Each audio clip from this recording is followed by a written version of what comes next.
the new normal for the education sector in the year 2020. And here, of course, that we are all going to remember for a long time for this pandemic that we are going through that has disrupted our lives in more ways than one.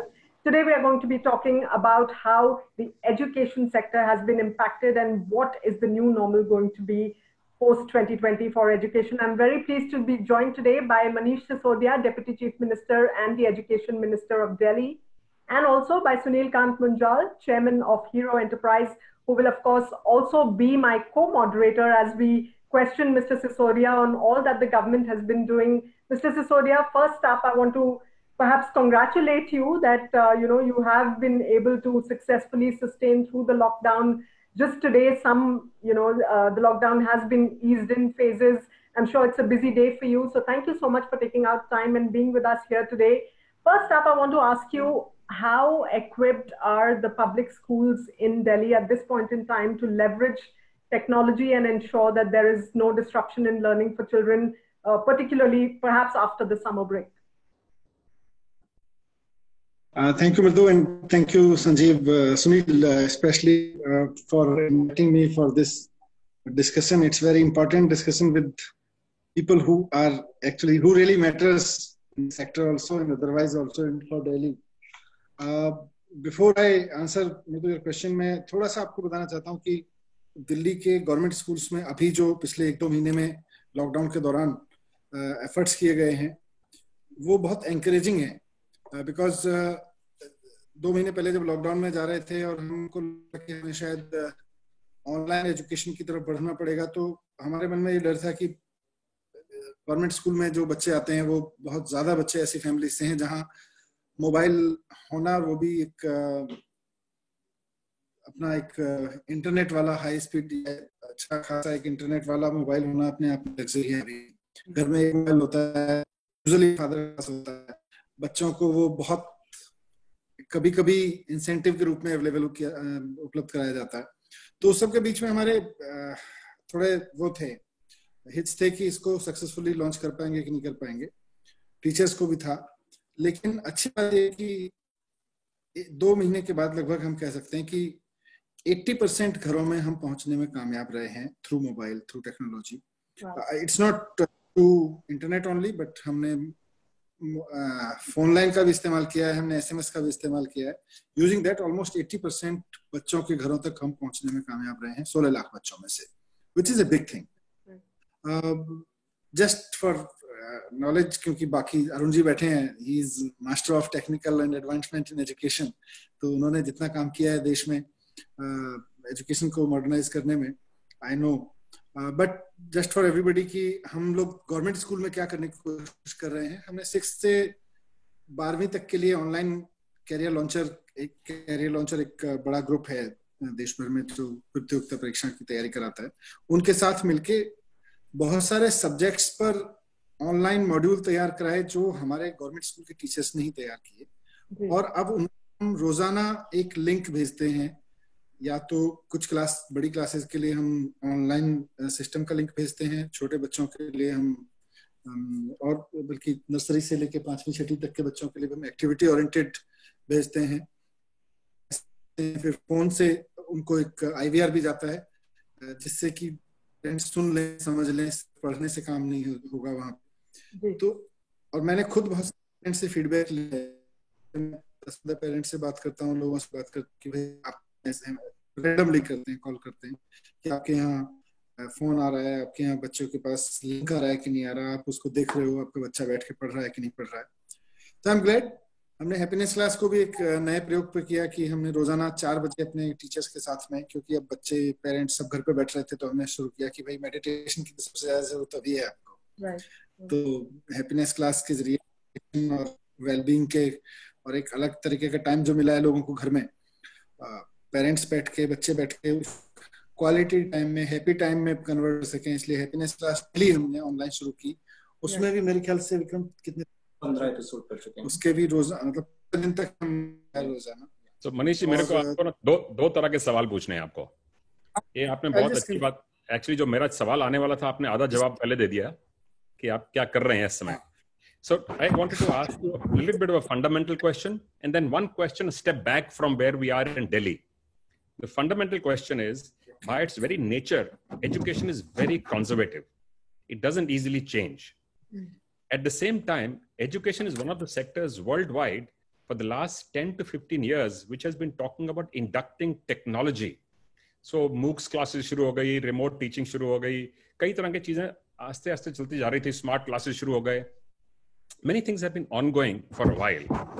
How did you think of bringing many of these practices into the government schools in Delhi? Because typically government schools are the last ones normally to get these kind of initiatives inducted into education. And we do know, and we do believe that education is the single tool that we have for a permanent positive change that can be made in society. The only sustainable change possible is through education. So where did you think of this? And I have a second part, and this is a step back. There are 1.2 billion children out of schools right now, because this lockdown, as Mridu said at the beginning, is not affecting us only in Delhi or in India. ये तो दुनिया भर के इस समय it's a war that the world is fighting with an enemy which no one can see. And एक तरफ हमारा pandemic चल रहा है ये health का, दूसरी तरफ there is a second pandemic going on, the economic pandemic. There is also an education, learning, and a skills pandemic at the same time. So how do you propose to meet this gap? एक हमने सवाल जो इसका title किया है वो है, will education create its new normal this year? My question to you is this the new abnormal for the current moment? You're right, Sunil, क्योंकि इसकी कोरोना की तो शायद कोई वैक्सीन आ जाएगी, कोई मास्क से भी हम कंट्रोल कर लेंगे, लेकिन इकोनॉमी के लिए ना कोई मास्क आएगा ना कोई वैक्सीन आएगी. हम सब लोगों को अलग से ही सोचना पड़ेगा. We can't even wait for a vaccine to come. जो बच्चों आपने 2-3 हिस्सों में पूछा, ज़्यादा सवाल पूछ लिया. No, that's fine. That's it. जो बच्चों में हमने प्रयोग किया, मैं बच्चों से मैंने बताया फीडबैक लेता हूँ. इंटरेस्टिंगली टीचर्स और बच्चों ने दोनों ने मुझे बताया कि वीडियो लेक्चर में फायदा उनको ये हो रहा है ऑनलाइन में कि एक बार तो ऑनलाइन अटेंड करते हैं और फिर टीचर के उस पॉइंट को समझने में, क्योंकि वो सारी रिकॉर्डिंग उनके पास में उपलब्ध है, which we have never thought कि ये फायदा भी होगा. बच्चों मतलब मेरे वीकली जो रिव्यू सेशंस हैं उनकी भी हमने रिकॉर्डिंग ऑनलाइन डाली हुई है, so that public can also watch. उसमें बच्चे खुल के बता रहे हैं जी हमें तो अच्छा इसलिए लग रहा है क्योंकि हम रिकॉर्डिंग को बार-बार देख सकते हैं, बार-बार सुन सकते हैं. मैं हमने एक बार बताया था, लेकिन हम उसको बार-बार सुन के चीजों को समझ सकते हैं और नेक्स्ट टाइम के लिए हमारे मन में कुछ क्वेश्चंस होते हैं तो वो मिल जाते हैं हमको.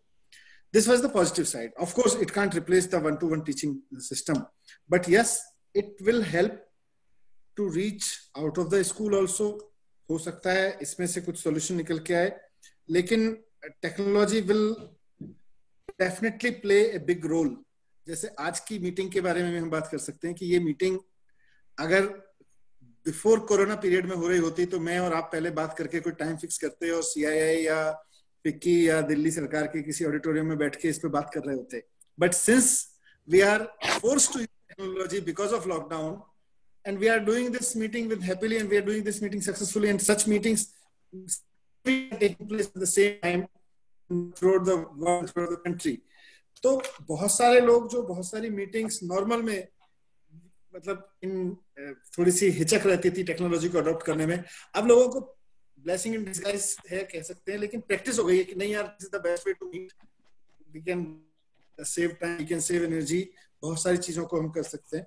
So this is new normal, right? और इसी से हो सकता है कुछ वैल्यू एडिशन भी हो जाए, पर अभी तो चैलेंज ही दिख रहे हैं. इकोनॉमी को जिस तरह का झटका लगा है, आई डोंट थिंक किसी के पास भी इसका सॉल्यूशन है, बिकॉज जिससे आप बात करो हर आदमी परेशान है कि यार हमने कभी ऐसा नहीं देखा और इसके कोई प्रेसिडेंसीज नहीं है कि इससे रिकवर करने का कोई हमारे पास में फॉर्मूला हो. Everybody is discussing, trying to do something new, but nobody has the answers. Right, you're absolutely right, Mr. Sisodia. Nobody really has the answers, and everybody is just imagining what the new normal is going to be. Perhaps it's going to be totally different from what we are thinking about right now. But as you look into the future, क्या आप अब जब आप education sector में government जब invest कर रही है, is your focus going to be on investing more in technology across schools, across colleges, across institutions? And my second question is कि ये ऑनलाइन लर्निंग और डिस्टेंस लर्निंग कोई नई बात तो है नहीं वैसे इंडिया के लिए. It has been there for the last 5-10 years at least. But industry ने ऑनलाइन मीडियम को या डिस्टेंस लर्निंग मोड को कभी उतना सीरियसली लिया नहीं. There is always a premium attached to students who come out of top tier institutions, who come out of A grade institutions, as opposed to someone who has gone to an open school or studied in a distance mode. तो अब ये mindset shift, do you think इस pandemic के बाद ये mindset shift होना पड़ेगा सबका कि distance learning is very real, it's very normal, and it can give you the same value as an online physical course or a class can? It's a coincidence कि 5 साल पहले जब सरकार में हम आए थे तो हम कमरे बनाने पे बात कर रहे थे और उस वक्त एक क्लासरूम में अरुण जी से एक बार डिस्कस भी हुआ था 135 बच्चे एनरोल होते थे. वो एवरेज था 2015 का गवर्नमेंट स्कूल में.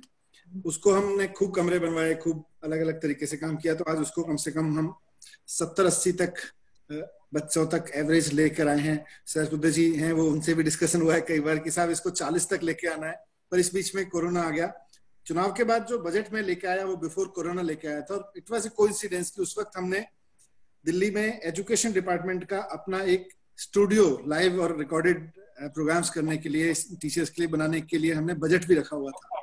हमने 3 साल के अंदर अंदर अपने सारे, हमारे यहाँ 40,000 क्लासरूम्स हैं करीब, हमने सारे 40,000 क्लासरूम्स को 3 साल के स्टैगर्ड पीरियड में डिजिटल क्लासरूम, ऑनलाइन क्लासरूम बनाने का target, it's a matter of coincidence कि हमने पहले ही रखा था. आज हम जो टेक्नोलॉजी की बात कर रहे हैं वो 2 महीने पहले, हमारे जो बजट 2.5 महीने पहले हमने जो बजट तैयार किया एजुकेशन का अगले 5 साल के लिए, विजन का पहला बजट था, उसमें भी रखा.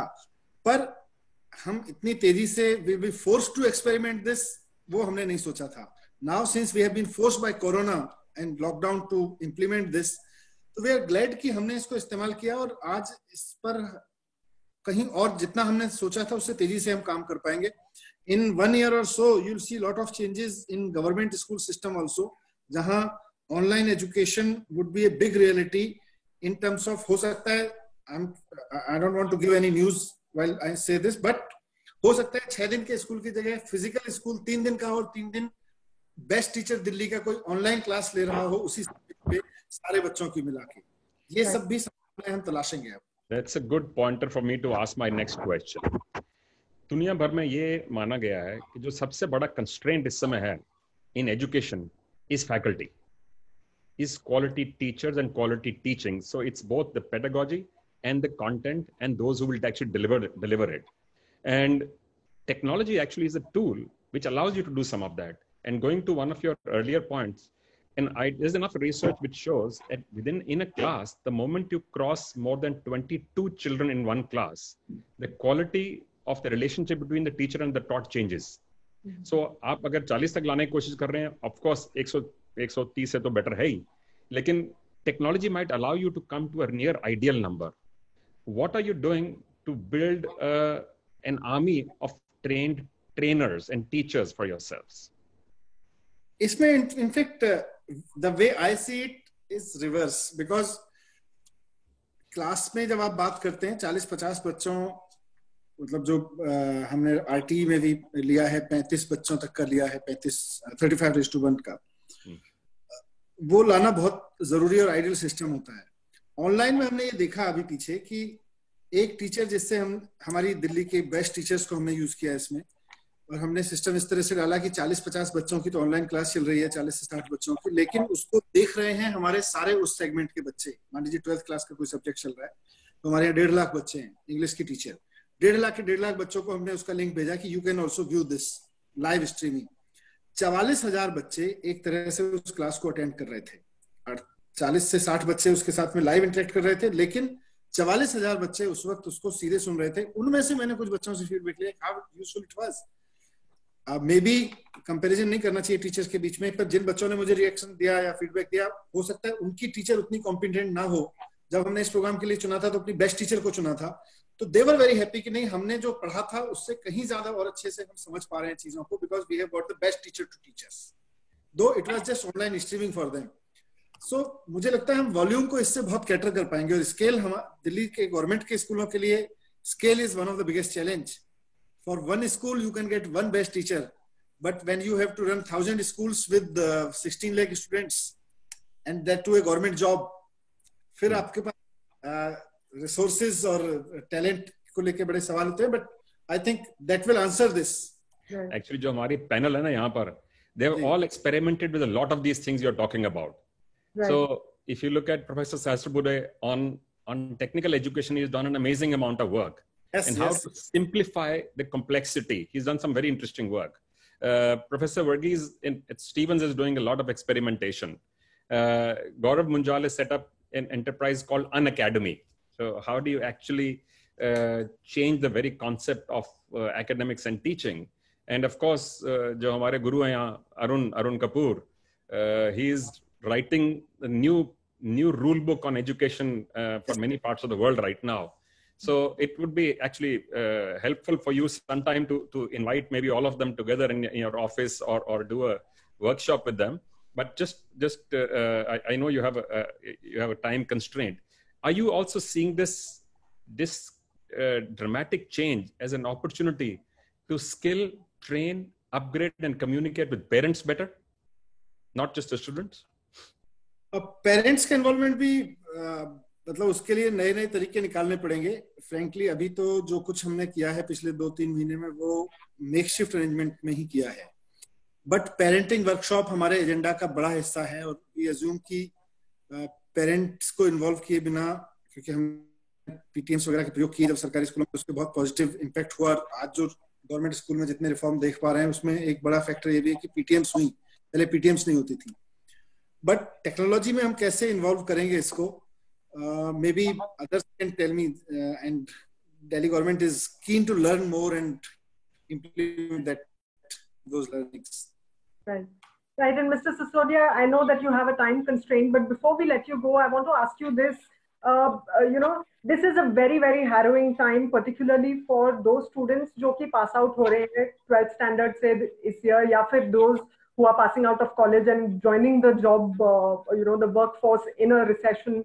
So for all those students, a message from the government of Delhi on how to keep their spirits up. What is it that they should be doing on a daily basis? What are some of the steps that perhaps parents, teachers, loved ones around can do to ensure that the mental health of all these students is good? And worst comes to worst, एक साल का loss हो भी जाता है, तो is it that big a deal for a student? I know that all of us have passed out of the education system a long time ago, so in hindsight it all looks very easy and rosy to us. But for those who are in that boat right now and those who are passing out this year, competitive exams का कुछ पता नहीं है अभी, GE और NEET जैसे exams. I know you've requested the HRD ministry to curtail some of the syllabus for some of these competitive exams. What does the road ahead look like for these particular students? And आपका क्या message होगा इस पूरी student category के लिए? मैं ये कहना चाहूँगा स्टूडेंट से भी खास तौर से कि it's a tough time. We all are passing through a very tough time, including they and everybody. So we have to maintain the confidence on ourselves, क्योंकि आज जनवरी में दुनिया जहाँ थी उसको हम सब लोग ही लेके आए थे यहाँ तक, टेक्नोलॉजी से इकोनॉमी में जहाँ भी खड़ी थी, और आगे भी हम ही सब लोग लेके चलेंगे. सो उस कॉन्फिडेंस को बना के रखें.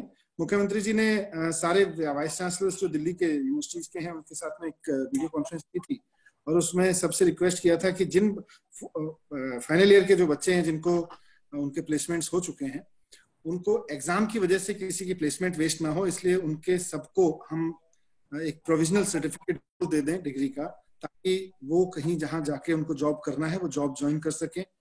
एंट्रेंस एग्जामिनेशंस मैंने तो रिकमेंड किया था एचआरडी मिनिस्टर साहब को कि we can, because again this is extraordinary time and इसमें एक्स्ट्राऑर्डिनरी मेजर्स ही सॉल्व करने पड़े, out of the box solutions ही निकालने पड़ेंगे. तो मैंने उनको रिकमेंड किया था कि हम इस बार for one time based on merit of examination हम एडमिशन प्रोसेसेस अगर अनाउंस करेंगे तो इसमें भी कोई बुरा नहीं होगा. बिकॉज शायद अभी तो जैसे दिल्ली के स्कूलों के बारे में बता सकता हूँ, वहाँ क्वारंटीन सेंटर्स चल रहे हैं, फूड शेल्टर्स चल रहे हैं, वहाँ पे नाइट शेल्टर्स लगे हुए हैं, टीचर्स अलग अलग तरह के स्टाफ में ड्यूटी पे लगे हुए हैं.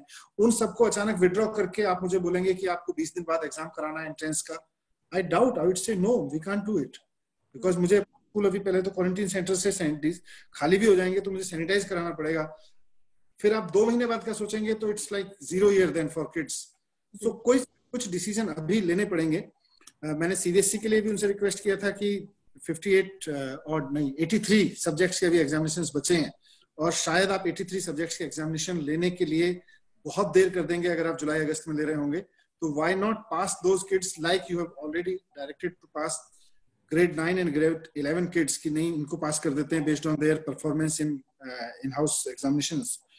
सो वो कर दें ताकि अल्टीमेटली हमको बच्चे की परफॉर्मेंस पे, बच्चों के ओवरऑल, सिर्फ एक एग्जाम को हमारे हिसाब से उसने नहीं दिया और हम उसको अब अपने सिस्टम का हिस्सा नहीं मानेंगे. I think we should respect that talent, और उस बच्चे का भी कॉन्फिडेंस बनेगा. That's what I have requested to him, and I think these are the solutions in my opinion. That's very well said, which is why actually when I introduced the theme earlier, while our theme says the new normal, which is why I asked you what is the new abnormal. So what you're talking about is the new abnormal. For this year, some things will be unusual. Of course. You will continue forever, and some will be unusual, which will be only for the year. So before we let you go, I have one more request. We have 4 outstanding panelists. I'm going to request each of them to ask you literally a half a minute question. We can combine all of them. फिर आप इनको combined जवाब दे दीजिए, if you don't mind. Certainly. Okay. Can we start with Professor Sahasrabudhe, please? Please keep them short. बहुत अच्छा काम हो रहा है और दिल्ली में कोरोना कंट्रोल करने के लिए भी काफी बेहतरीन काम हो रहा है. लेकिन हमारे जो छात्र हैं उनके मन में हमेशा शंकाएं होती है, और आपने जैसे कहा कि confidence building is the most important thing. तो आप कॉन्फिडेंस बिल्डिंग के लिए एक्स्ट्रा क्या माइल जाके कर रहे हैं, ये इसके बारे में थोड़ा सा. Thank you. Arun, if you don't mind, we'll just combine all the 4 questions. Certainly. Arun, please. Namaskar, and just again congratulating you on the wonderful work that you're doing. The quick question that I have, a clarification question, is about what you just now said, that you have requested the HRD minister for unusual work for the grade 10 and grade 12 and college students. Is the same thing going to happen with some of the teachers who were graduating from B.Ed institutions and who you might have been wanting to hire more people into your government? Will you be looking at, because you do have a vacancy situation with teachers, all the states do. So how will you be able to deal with the gap that might emerge because the teachers who would have finished their B.Ed course this time might not have been able to do their exams? So as an employment situation, that would be very important for us to also hear from you. Shall we take 2 more, or would you like to answer these first? Can we take 2 more? Certainly. Professor Varghese. Sisodia sir, namaskar. My question is related to what Mr. Munjal mentioned as his opening remark. We have teachers, and we have teachers who come with qualifications. But when they go to the classroom, there is a big gap between what they have learned and what they can practice and achieve. How does the education department under your leadership try to bridge this gap between theory and practice? Gaurav? You need to unmute yourself, please. More than a question, I have a suggestion that instead of us treating the whole situation as an abnormal situation, like we have seen US में certain states में, they have said that for the entire year, the schools will not resume. So I think the best solutions will come out when we treat this as the new normal, which is also the title of this whole session. If we be in 2 minds, कि अच्छा अभी 6 महीने तो ये कर लेते हैं, उसके बाद कुछ और करेंगे, and we say कि we implement half-baked solutions or something like that. Instead of that, if we assume that this is what it's going to be, I think the benefits of online outweigh offline very, very much, because the quality of content, the quality of teachers, and how K-12 models in China have expanded with the celebrity teacher plus tutor model. I only have the suggestion that if we if the government just considers this as the new normal, I think the fundamental changes will happen much faster. And in your closing comments, if you can also tell us, when do you expect educational institutions to actually open, since you have all the information on what's going on? I doubt Mr. Sisodia is going to give us a date or a timeline. Thank you, Gaurav. मैं reverse order में ही I'll give some comments. First of all, and let me clarify, I don't have all the answers, and I'm not the one who think that I have all the answers. In fact, मेरे इस discussion में participate करने का मकसद भी यही था कि I'll also learn, and I'm sure Vikram will continue attending this, and we'll also learn from this discussion or any other such discussion we learn. So मेरे पास सारे सवालों के जवाब नहीं हो सकते हैं और मुझसे अपेक्षा भी इतनी नहीं रखनी चाहिए। गौरव ने ठीक बोला कि यूएस, चाइना जैसे देशों में बहुत से अलग-अलग प्रैक्टिसेस हो रही हैं। टेक्नोलॉजी की उपलब्धता, पेनिट्रेशन, ये सब भी बहुत सारे इश्यूज रहते हैं।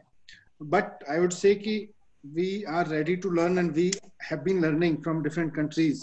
हमने तो अपने टीचर्स को बहुत विदेशों में, दुनिया भर में ट्रेनिंग्स के लिए भी भेजा है। But we always are little concerned about copy pasting of any idea while learning from someone, क्योंकि copy paste is always a bad thing for education especially. तो हम copy paste से बचना चाहते हैं। जो भी देश दुनिया के कुछ प्रैक्टिस कर रहे हैं, हम समझ के, सीख के, इंडिया के संदर्भ में, इंडिया में भी जैसे अरुण जी जिन स्कूलों को देखते हैं, उन स्कूलों के पेरेंट्स और एक दिल्ली के किसी स्लम के स्कूल के पेरेंट, दोनों में अंतर आएगा। तो फिर any idea that is being adopted in one school can't be copied to other also. We have to learn from each other. So learning, inspiring is our motive and way of working. Professor Varghese ने पूछा था कि gap between theoretical and practical teachers के लिए, yes, it's a big question for every sector. It's not about education only. Narayan मूर्ति साहब ने कहा था कि मुझे 6 महीने इंजीनियर्स को जो देश के बड़े बड़े इंस्टीट्यूशन से निकल के आते हैं, पहले उनको इंजीनियरिंग सिखानी पड़ती है, पहले उनको आईटी बताना पड़ता है, आईटी होता क्या है। तो वो 6 महीने ट्रेनिंग देते हैं नारायण मूर्ति साहब इन्फोसिस में, उसके बाद उसको काम पे लगाते हैं। That's how, and we all know from industry की इंडस्ट्री का में जब हमारे पास कॉलेज से किसी भी सेक्टर के एक्सपर्ट्स, ग्रेजुएट्स निकल के आते हैं, तो हम अपने हिसाब से उनको मोल्ड करने के लिए कितना समय लेते हैं। तो यही थ्योरी और प्रैक्टिकल में, एजुकेशन में भी अंतर है। वहाँ बीएड बुक से होत के आती है और फिर वो बच्चा आके जब क्लासरूम में खड़ा होता है तो उसके सामने बच्चा होता है, एक पढ़ाने के लिए बच्चा होता है। तो इसके लिए हमने काफी ट्रेनिंग्स, ऑनलाइन ट्रेनिंग से लेके और हार्वर्ड, कैम्ब्रिज, फिनलैंड तक के टूर्स कराए हैं, उनके एजुकेशन को अडॉप्ट समझने की कोशिश की है। टीचर्स को भेजा है हमने वहां पे। आईएम से हमने कस्टमाइज्ड दिल्ली के लिए, हमने उनको, आईएम को कहा था कि आप दिल्ली में हमारे सरकारी स्कूलों में टाइम वेस्ट कीजिए, उसके बाद कस्टमाइज्ड ट्रेनिंग प्रोग्राम तैयार कीजिए हमारे प्रिंसिपल्स के लिए। कोई भी रेडीमेड, टेलर मेड नहीं चलेगा। उनके साथ खूब ट्रेनिंग प्रोग्राम्स किए। तो that gap we understand and we have been trying our best to fill that gap. आपने, अरुण जी ने पूछा था फाइनल ईयर बीएड के एग्जाम पे भी क्या आप उसी तरह से ले लेंगे जैसे आप सीबीएसई से प्रमोट करने की बात कर रहे हैं? नो सर, मैं 2 चीजें बोल रहा हूँ। सीबीएसई से जब किसी बच्चे को हम कह रहे हैं कि उसको कहीं एडमिशन लेना है, तो उसके कुछ परफॉर्मेंस बेस्ड पासिंग मार्क्स हैं। जैसे हमने 9th के बच्चे को अगर हम 10th में ले सकते हैं, 11th के बच्चे को अगर हम अपग्रेड करके 12th में ले सकते हैं जिस फॉर्मूला से, जिस एल्गोरिथम से, एक्स्ट्राऑर्डिनरी टाइम्स में, तो मैं मानता हूँ 12th के बच्चे को भी हम उसके सब्जेक्ट्स, उसके इंटरेस्ट, के हिसाब ग्रेजुएट में भी ले सकते हैं। That is part of the education continue. लेकिन when it comes to job, तो what I have told the vice chancellors of universities in Delhi, कि साहब जिन्होंने 4th ईयर कंप्लीट किया या फाइनल ईयर कंप्लीट किया है, उनका एग्जाम तो आप जब लोगे ले लेना, क्योंकि अभी आप 1 महीने ऑनलाइन एग्जाम्स कर रहे हैं बहुत सारी यूनिवर्सिटीज तो। लेकिन क्योंकि कंपनीज जिन्होंने उनको जॉब ऑफर किया है प्लेसमेंट में, वो शायद उतना वेट ना करें, तो किसी की जॉब इसलिए ना छूटे कि उसको उसका सर्टिफिकेट नहीं मिला क्योंकि उसका एग्जाम नहीं हुआ था, इसलिए उस बच्चे को प्रोविजनल सर्टिफिकेट आपको वेल इन एडवांस दे दीजिए ताकि उसकी जॉब ना छूटे। Same can be done in this case also. आपने अनिल सहस्पुदे जी पूछ रहे थे कि कॉन्फिडेंस के लिए एक्स्ट्रा ऑर्डिनरी क्या है। मुझे लगता है कि ये सारा जो कुछ करने की कोशिश हो रही है, वो चाहे यूनिवर्सिटी लेवल पे मैं रिक्वेस्ट कर रहा हूँ, मैं भारत सरकार से भी रिक्वेस्ट कर रहा हूँ, या हम ऑनलाइन सिस्टम को जितना अडॉप्ट कर रहे हैं, those are the things that we have been adopting, but you are the master of technology, technical education in the country. We would like to learn from you. We'll like to seek your advice also. Thank you. Thank you very much, Mr. Sisodia. Thank you for taking out time and joining us on this very special conversation today. Of course, nobody knows what the new normal for education is going to look like post 2020, but we are all in this together, and I'm sure that with stakeholders like the ones who are joining us today and visionaries and policymakers like yourself, we are going to get through this. Thank you very much, Manishji, for joining in the Mind Mondays part of the Mind Next series, which is part of the summit that we are doing in partnership with CNBC. I will also, along with you, I will also step down, and I will leave Mridu to moderate the rest of the session along with Mr. Arun Kapoor. Thank you. Thank you, Mr. Munjal, for joining us. Thank you. And for all those who are joining us just now, let me introduce you to our eminent panel of experts as we talk about the new normal for education post-2020. Professor Anil Sahasrabudhe, who is the chairman of AICTE. Professor Arun Kapoor, director of the Royal Academy, Bhutan, and of course also the former director of Vasant Valley School, Delhi. Gaurav Munjal, co-founder and CEO of Unacademy. And Professor John Verghese, principal of St. Stephen's College. Thank you very much, gentlemen, for being with us here today. And we've had this very, very fruitful discussion with Mr. Sisodia and Mr. Munjal, but I want to talk a little bit now about your particular experiences that you're going through at this point in time with your respective institutions. Professor Sahasrabudhe, if I can begin with you, at AICTE, of course, one would think that a technical college, a technical institution was perhaps the best poised to deal with a pandemic. You already had smart classes and technology embracement going on in a big way, didn't you? And what sort of operational changes have you had to bring about in order to minimize the damage that this pandemic has done to learning? Hello, good evening, everyone. So very interestingly, like Manish Sisodia ji said, that we were already prepared for this kind of a situation. Not that this pandemic was known to us a priori, but as far as technical education is concerned, use of technology was at the forefront, and therefore, whether it is starting off the Swayam portal, which is MOOCs portal, which is indigenous, almost similar to what edX and Coursera does, has been in position for last 3 years. Both UGC and AICTE had said that 20% of the courses can be had from this portal, and they will be added to the transcript of the respective universities.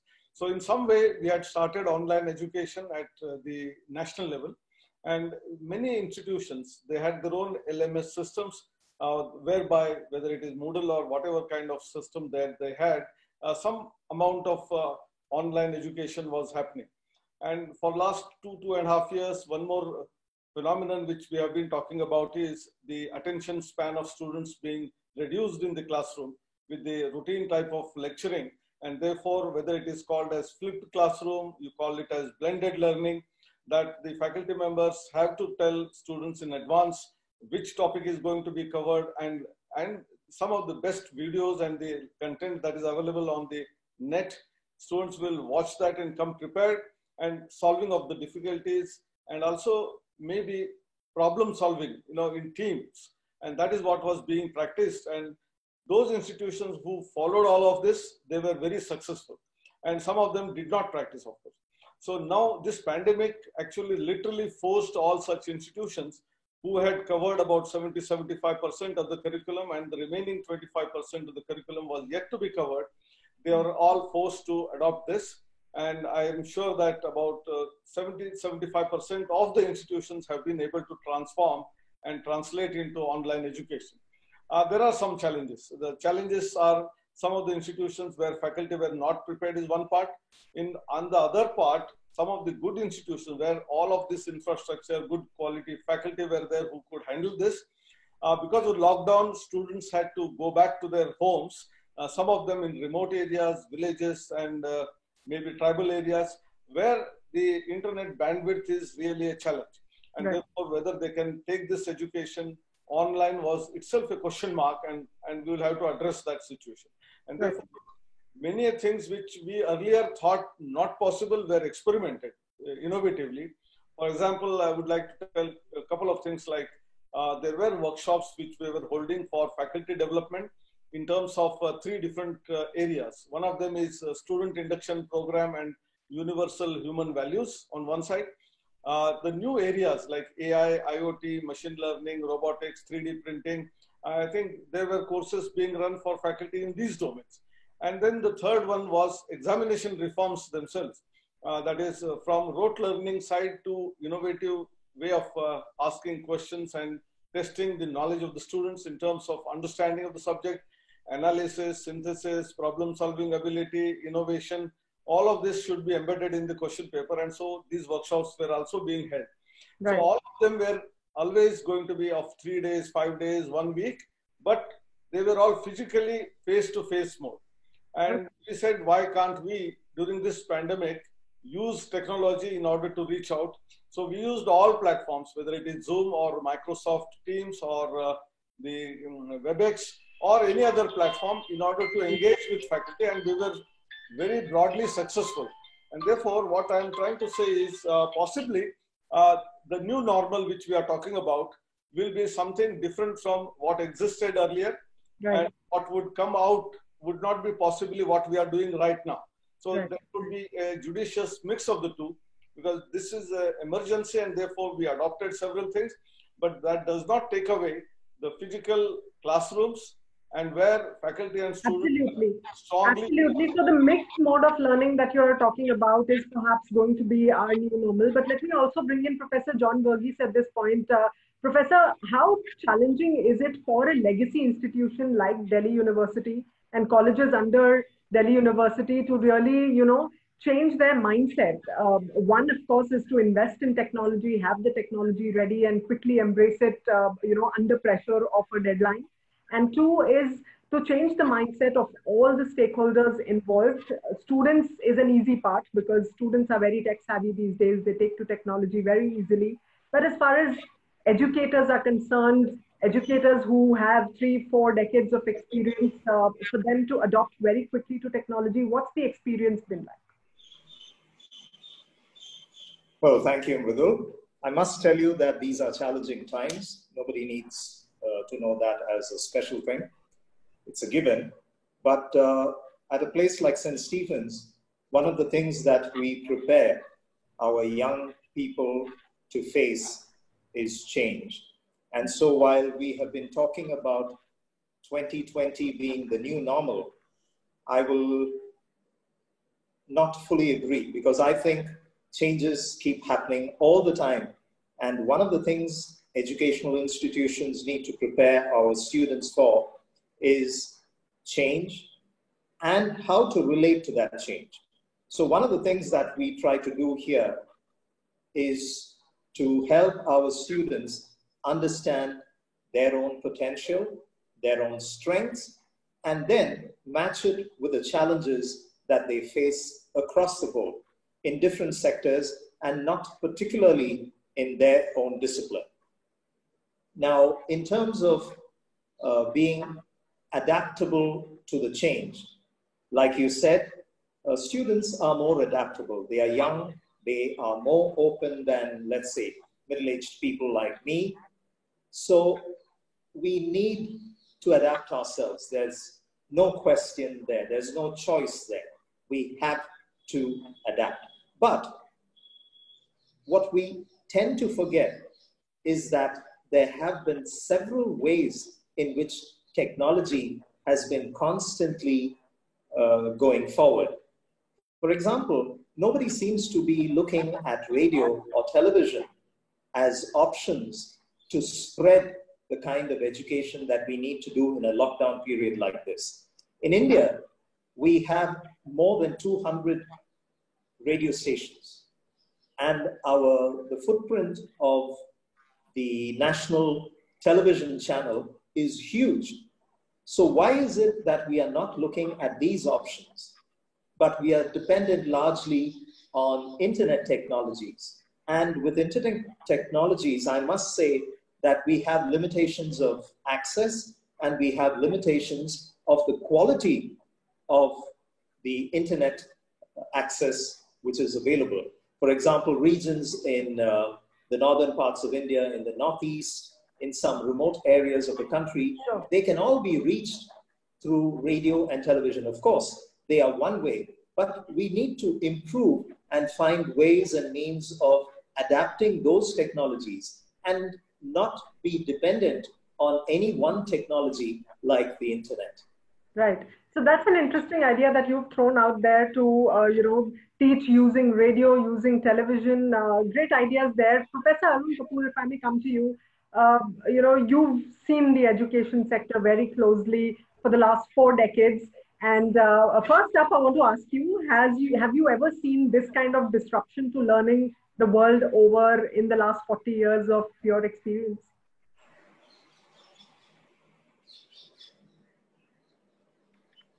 I don't think anybody has. This is, but also what we need to understand that, it's only been since March that the lockdown has kind of affected most parts of the world. And we are only in the beginning of May. So it was halfway through March. So maybe a month and a half. So that's what surprises me, that in a month and a half, not even 2 months, the whole world has come to its knees, right? So you're not talking that something has, whacked us for the last 6 months. It's just not even 2 months. And whether you look at the economic situation, whether you look at the health situation, whether you look at the education system, everything and everybody, for most parts of the world, have in a matter of 2 months, the whole world has come to a standstill. So it just shows us how fragile most of the systems were, how fragile the mindset was, and how fragile also, therefore, our education system must have been, because it's through these education system that most people have come through. And this fragility is something that we need to really reflect on. This is an opportunity. So whether you call it the new normal or, you can give it any name, but this is a time to stop and reflect actually on what was it that drove us. Was it, our desire, our selfishness, that this superficiality, which in less than 2 months has just brought us to our knees. So therefore, what is it that in the education system? So you're asking me, have I seen something like this in the 40 years? I mean, that's a question I don't think anybody needs to even try and answer. Like where Professor John Verghese said and Professor Anil said that, change, what is coming through, the change is a constant. Right? That's the only constant. Let's talk about solutions. Let's also talk about what the road ahead will look like. And while we are all debating and discussing this new normal, as an educator who's seen this sector very, very closely in India, and you've studied it in many parts of the world, one is, of course, the mixed mode of learning that's going to become the new normal, which, the professors just said that online and physical learning is going to be a blended model. What else is going to change? What else? And what do you want industry leaders to focus on? Because I think in India in particular, there is a lot of focus, there is a lot of premium on the institute you're passing out from, on the course you're doing. Doctors, engineers, and certain courses have a certain pedigree attached to them. While we are opening up in a big way and embracing emerging technologies in a big way and, garnering talent of all kinds, I want to talk a little bit about the mindset shift that's required post this pandemic, and perhaps we should be using this time, like you said, for reflection. Okay, so it's a good question. So therefore, when you talk in terms of blended, so you're blended meaning technology and brick and mortar. Right. I'm talking blended in a completely different manner. For me, unfortunately, for a large part of the many decades that we've looked at, first of all, the difference between schooling and education has been lost. Schooling has become an end in itself, right? And there's a whole difference between schooling and education, and we need to bring that together. The other thing is that in most parts in schooling, the difference between schooling and education, the emphasis is on cerebral development, right? And maybe some physical development. Right. The blend that is on the education side that we need to bring in, and some institutions do it, and that's what I'm kind of leading the way forward on this, is the 5 areas. I call it the 5 areas of development. This has been acknowledged in many parts of the world. And these are, of course, cerebral and physical, but also social, emotional, and spiritual. But like many people are doing the social and emotional and spiritual part, they are add-ons. For me, and for a lot of people, my colleagues who are working on this, these are not add-ons. These are the main focus of education. That just having a little bit more on the social side and a little bit more on the education side and a little bit more on the is not enough. It has to be equally important. So the cerebral side, so that's the blend, that's the move forward that we really want to talk about. And this is a time to reflect as to what is the real meaning and the real purpose and the real role of education, as opposed to what has been so far schooling. So like the question that I tried to ask the minister also, that if he's saying that, you can go from class 11 to class 12 and you're from 12 going forward, Sunil ji is sitting here and he said that he'll step out, but I'm going to request him to just join in for a minute, because he's very beautifully positioned that he is dealing with schooling and education. He's on the boards and runs his own schools. He has his own universities. He's an employer. So what is the thing that is missing just now here in this conversation a little bit going forward is, what is his view as an employer? What is he looking for when he's looking to hire people? Not just the brand names of institutions like you mentioned. Right. There has to be something more. And what is the process of people moving from childhood to teenagers, to young adults, to emerging adults, and then final adults? That I think is also going to change, and it's unfortunately going to get telescoped a little bit. That process that we had the luxury of growing up slowly, when people, at least when I joined St. Stephen's College many years ago, I was 16.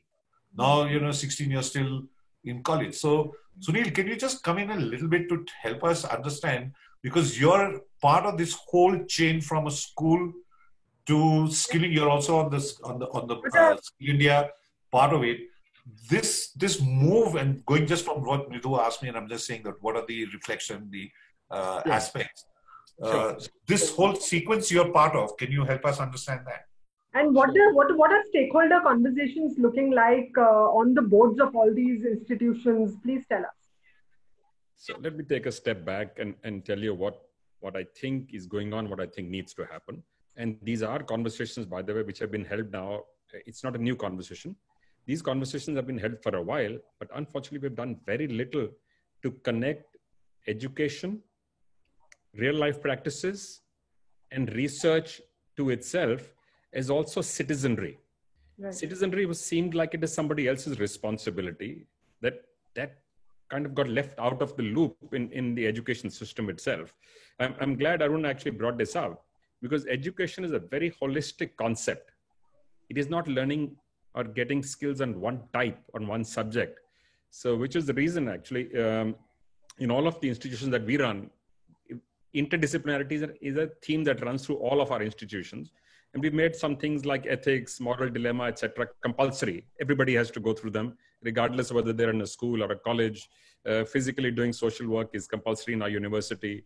Interdisciplinarity, getting credits, earning a credit, even if you want to be an engineer, earning a credit in liberal arts is compulsory. The idea again is, and we have companies working on our campus. So these are real life experiences offered to students while they're going through their schools and universities. So their transition from this to what one could call later professional lives becomes much less painful. At this moment, the gap is just too much. I'm going to stop here because you still have Gaurav to go, and we're running out of time because this is a high-powered panel. I wish we could spend more time with them. Yes.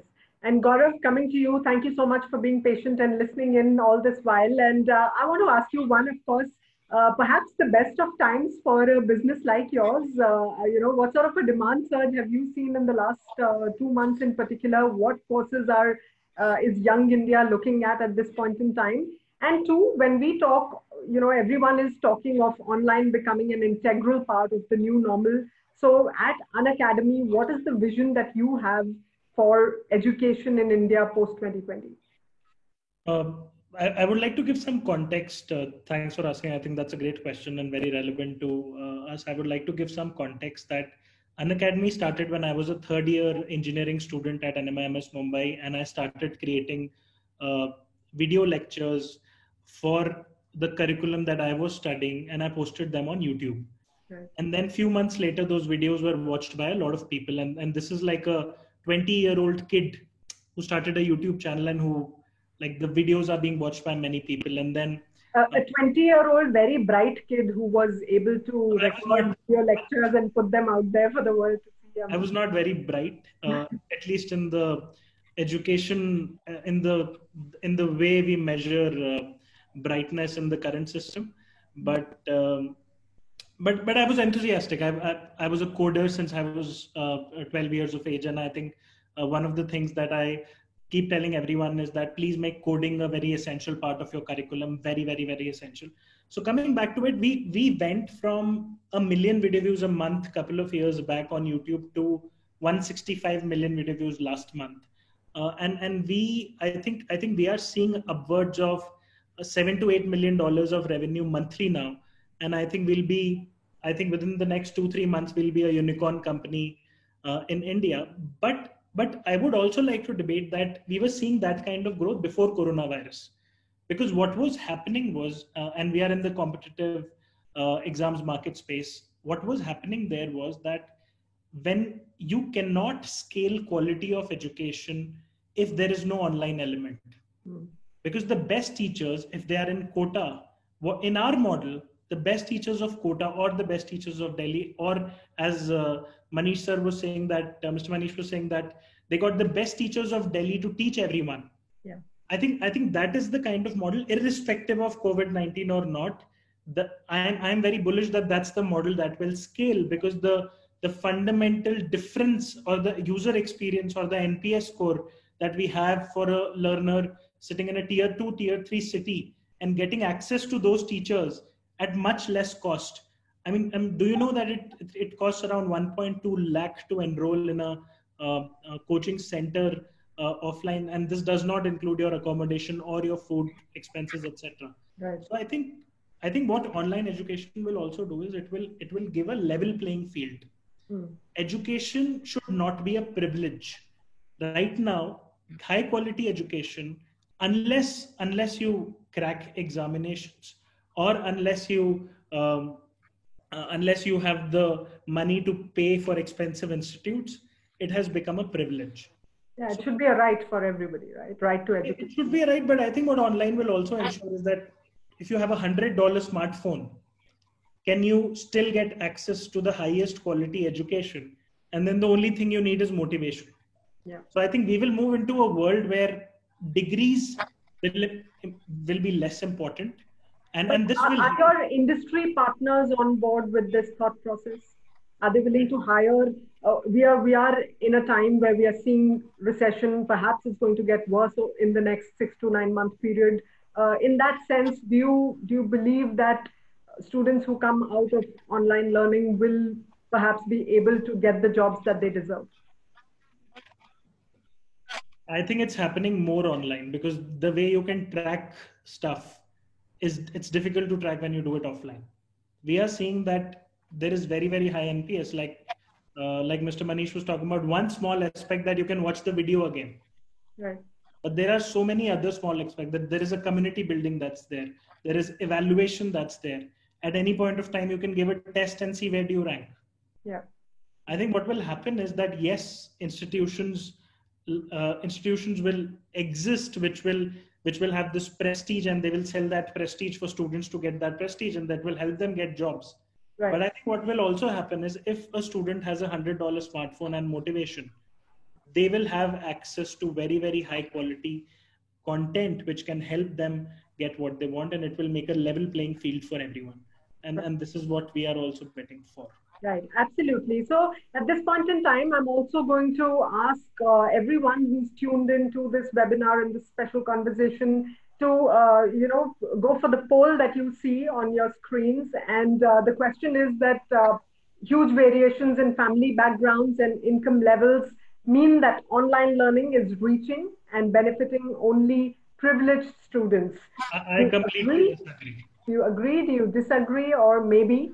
So that's a poll that perhaps you can, log in, and we'd love to see the response to that. I'm going to repeat that question again. Huge variations in family backgrounds and income levels mean that online learning is reaching and benefiting only privileged students. Agree, disagree, or maybe? Just one point I would like to add here is that this question is sort of wrong, because I think that's true for offline. What's happening is online makes it very, very cheap for you to get access to this stuff. I completely disagree. I think we are able to reach students and we are able to make our product much more affordable than offline. Just my 2 cents. Right, absolutely. All right, so as we round up this discussion, let me go for final thoughts, closing thoughts from each one of you. And I'm going to circle back to the topic, which was the new normal for education in 2020. What is that going to be? So perhaps that one particular idea that you think is going to revamp the education system in India in particular. And here's the result of the poll that you can see on your screens. Huge variations in family backgrounds and income levels mean that online learning is reaching and benefiting only privileged students. That's 45% of people agreeing, 40% disagreeing, and 17% saying maybe. All right. Okay, so let me get closing thoughts from all of you. Let me start with Professor John Verghese. What is your one idea for the new normal of education in 2020, sir? I request you to unmute yourself, Professor. My idea is that we need to brace ourselves for greater changes, and most importantly, the crux of education is to be adaptable. If our education system can prepare us for that, then we are winning. All right. Adaptiveness, of course, change is the only constant. Professor Kapoor?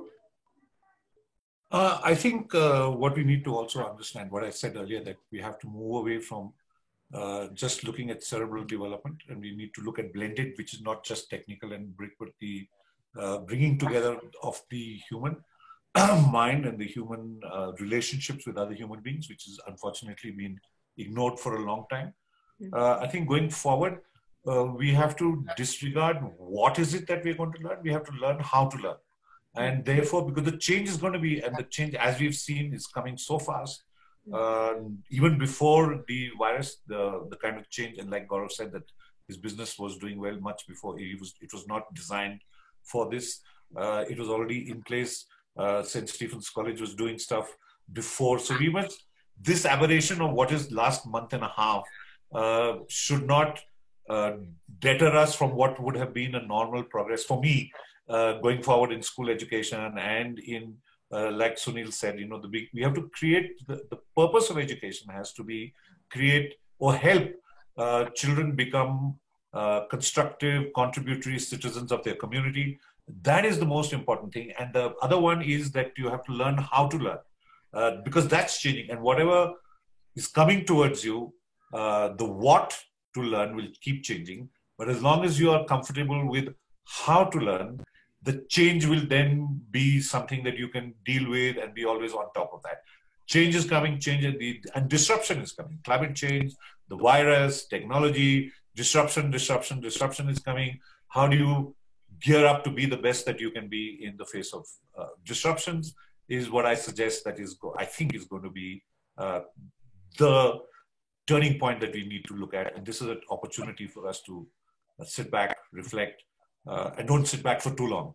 Move forward straight away. Reflect and act on those reflections very quickly. Yeah, the reflection should be accompanied with action almost now, rather than waiting for the virus to finish. It's an opportunity for us to do simultaneous things. Right.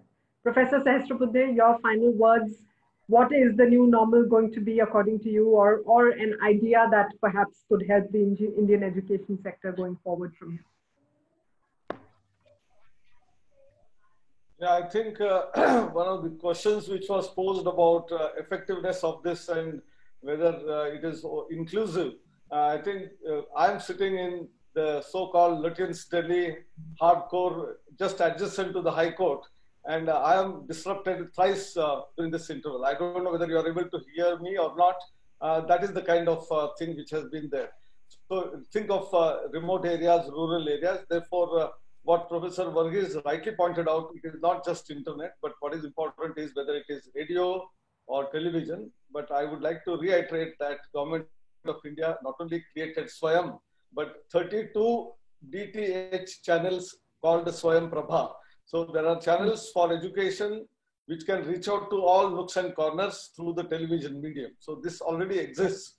And secondly, Professor Kapoor rightly pointed out, it's not just intellectual or cerebral capability, but holistic education requires, whether it is not just physical, social, emotional, spiritual, and therefore the kind of universal human values which we are incorporated as credit course. It's not extracurricular, sir. It is part of the curriculum, 3 credit course, and it is not just theory but experiential, so that you will start feeling that you are one with that automatically through this, what I say, student induction program in the beginning for 3 weeks and then during the semester. I think that is where we need to go. So use technology, use blended learning, blended in all sense.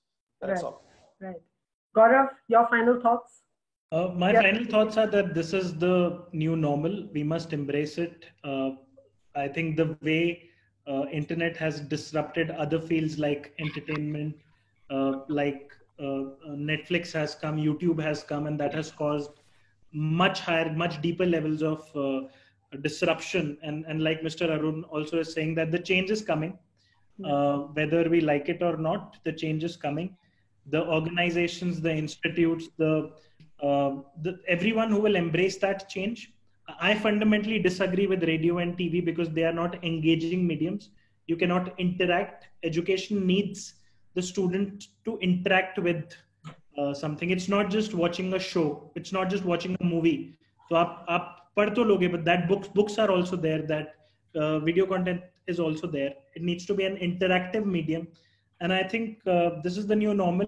If we only accept this as the new normal, we will be able to embrace it. And if we are able to embrace it, then we will be able to be part of the disruption. Otherwise, we will be disrupted by somebody else who's embracing it. That's well said, Gaurav. And finally, Mr. Munjal, a final word to you. What's the new normal, according to you, going to be for Indian education? I think it would be a shame to let the crisis go to waste. Every crisis is also a great opportunity. Right. And this is one too. So I think we need to make a step change in our thinking about education, in the process, in the pedagogy, in the whole system of how we approach it, and genuinely use education to allow people to become the best versions of themselves. Right.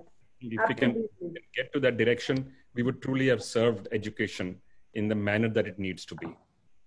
And thank you very much, gentlemen. Yes, you wanted to add a thought, Mr. Munjal? I was just going to say thank you to everyone for a very interesting, engaging session on one of the most important subjects for all of us. I just hope and wish we had a little bit more time because this is turning into a very interesting conversation, and another one in the series of the Mind Institutes in multiple initiatives. Right. And this one, as I said, in partnership with CNBC, will turn into a quasi virtual Mind Summit, which we do every year in April. But since we can't do a physical one this year, so Mind Next is what we've called this virtual summit. So thank you all very much, and thank you, Mridu, for anchoring this for us. Thank you. My pleasure. Thanks, Mr. Munjal and everybody. It's been an absolute pleasure talking to you. And stay indoors, stay safe, and we'll be back next time. Goodbye. Thank you. Thank you very much. Very interesting. Thank you. Thank you. And come back in next Monday again. Yes, Monday, Mind Mondays will be back next week. Thank you. Bye-bye. Bye.